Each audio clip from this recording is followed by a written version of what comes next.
ألا يا زين زوله يوم شفته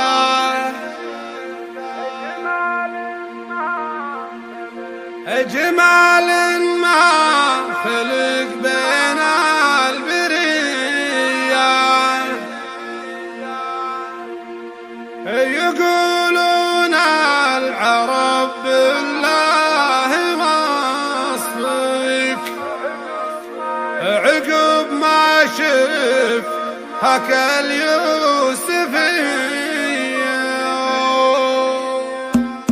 اليوسفية ألا يا زين زول اليوم شفته جمال ما خلق بين البرية يقولون العرب بالله وصفك عقب ما شف هكا اليوسفية صغير خصرها والعين تعجى لها بين الأوادم قابلية ولها ثوب من الله زين شكله وظن انه رخيص وحول 100 لو اهل السوق شافوها تزين يصير الثوب فوق 500 لها سرجوب كن خصر دله جمال يستثير الشاعريه علامات الخطر منها وفيها تشد المجتمع هكا البنيه